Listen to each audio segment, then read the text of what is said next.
telling me a bit about what you built and how it works? Yeah, okay, so this is our Asteroids video game. Basically, we wanted to make a video game that was sort of physics-based, and we were inspired by sort of old retro space games like Asteroids and Space Invaders. And so we have created this asteroid defense video game that involves orbital mechanics. Cool. So the basic objective of the game is to protect your cities on your planet from continually spawning asteroids that come in from the four corners of the screen. Gotcha. Okay. So these are the cities. Yes. One just got hit by an asteroid a little bit. So, Okay. Sorry. It's too many features at once. Yes, so you control this rocket ship. You have a 8-directional or 4-directional joystick, but you can combine inputs. So it's a digital joystick, so up, down, left, right, and then you can get up, left, down, right to get diagonals. So you can spin around.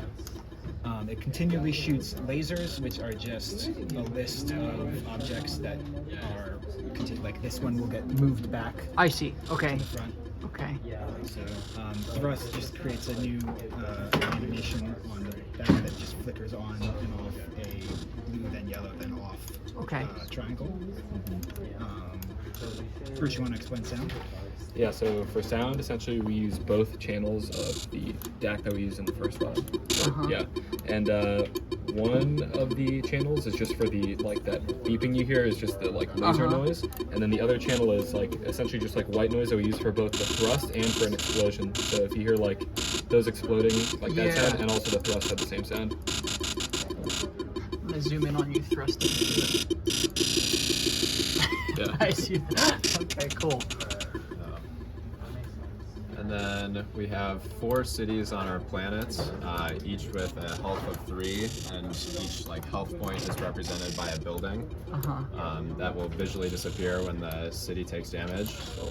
We divided the planet into 4 quadrants, and then if an asteroid lands on any given quadrant, it will always take health off of a city. Okay. So it doesn't have to land directly on the city to take health off of it.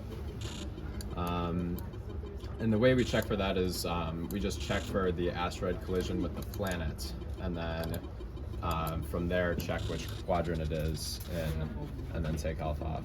Cool. I guess for the asteroids themselves, they come in groups of 8 or so from each of the corners, slightly randomized, but they have to be sort of grouped so that they go and they skim the planet's atmosphere, which slows them down so that they sort of spiral into the planet. So you have multiple opportunities to shoot them down. So that's what just happened. Yeah. They always crash into the planet eventually. You have 3 lives. Where you can crash into the planet or an asteroid that will kill you.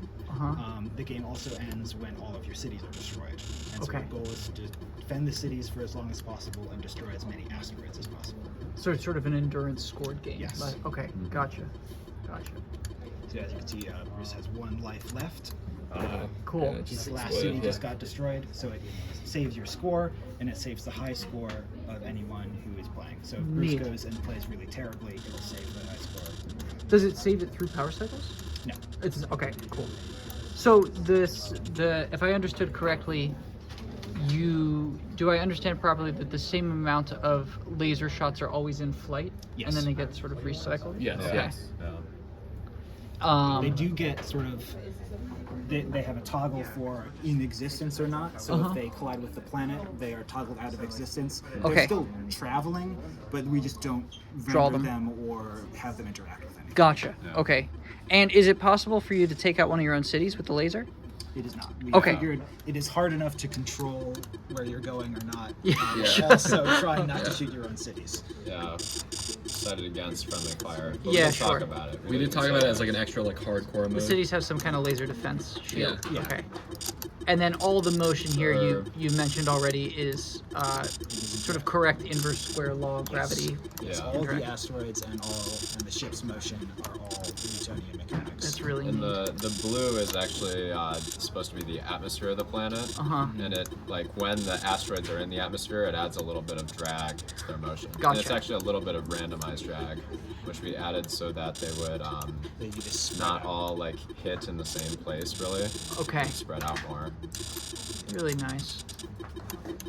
We did run into a problem with the sort of pseudo-random nature of every time you'd start up the game, the asteroids would do the exact same thing. Right. It's based on Yeah. the internal clock. So we just added more randomness in the atmosphere so that it would sort of compound and it would Okay. act differently.